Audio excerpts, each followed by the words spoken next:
Halo semuanya, selamat datang di pembahasan kita hari ini. Saya benar-benar antusias nih, soalnya kita bakal bareng-bareng ngebangun skill bahasa Inggris Anda, langsung dari dasar. Nah, hari ini fokus kita ada di lingkungan sekolah.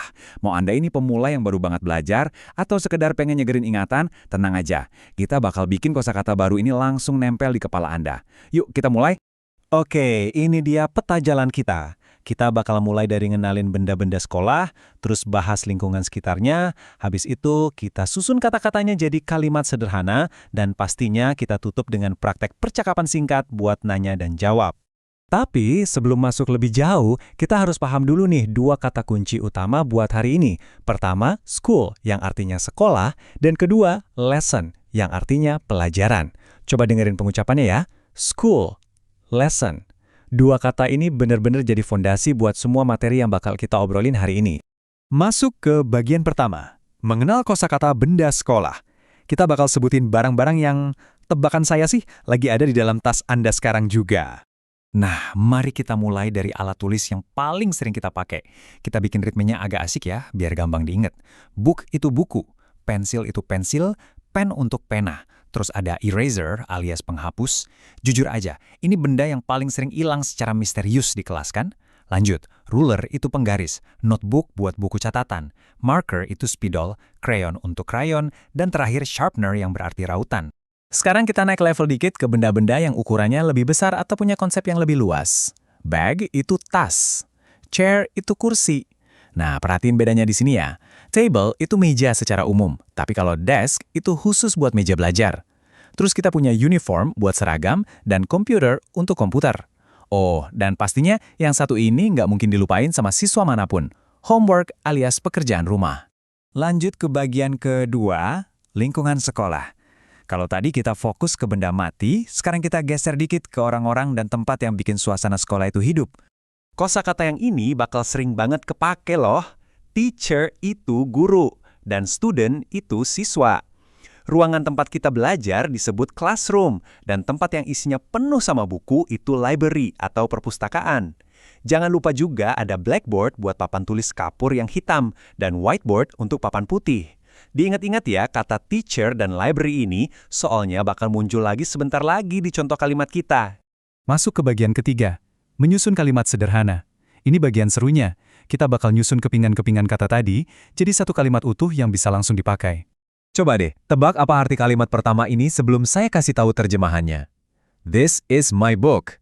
Gimana? Iya, artinya ini buku saya. Gampang banget kan? Sekarang coba bandingin sama kalimat kedua. My pencil is new.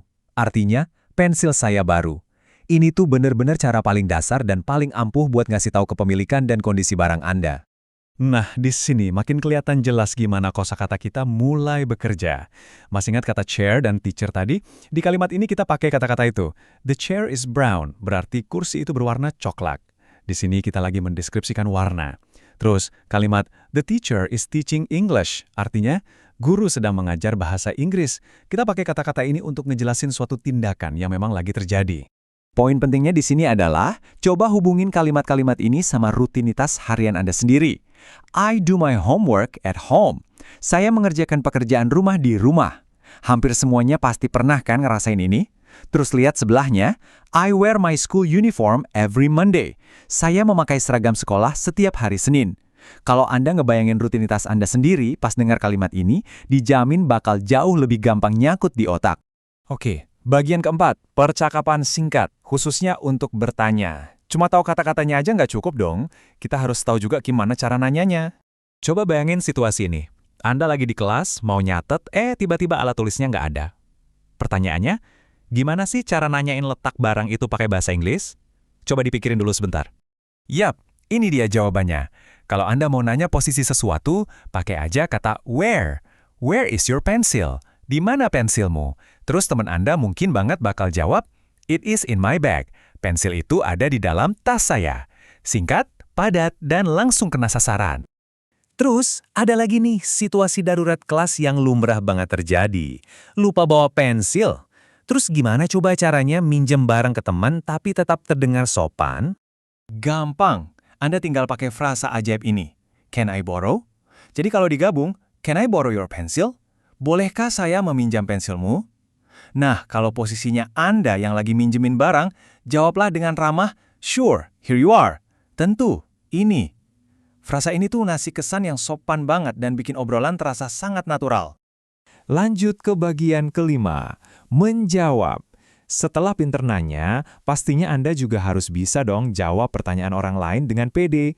Coba panggil lagi ingatan Anda soal kata teacher dan English tadi.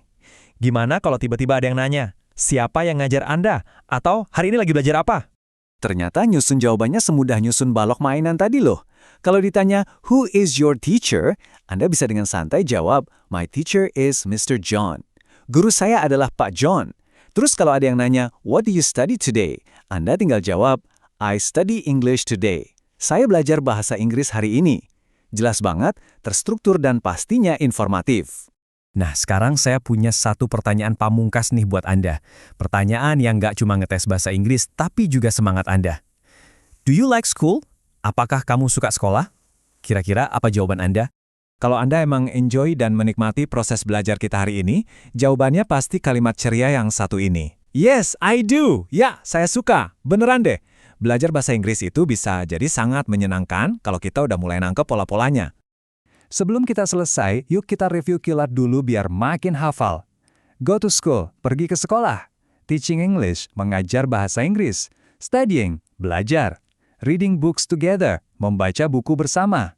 Dan yang terakhir, doing homework, mengerjakan PR. Ingat-ingat ya, kata-kata ini adalah inti dari kegiatan sekolah harian Anda. Dan kita udah sampai di penghujung pembahasan hari ini.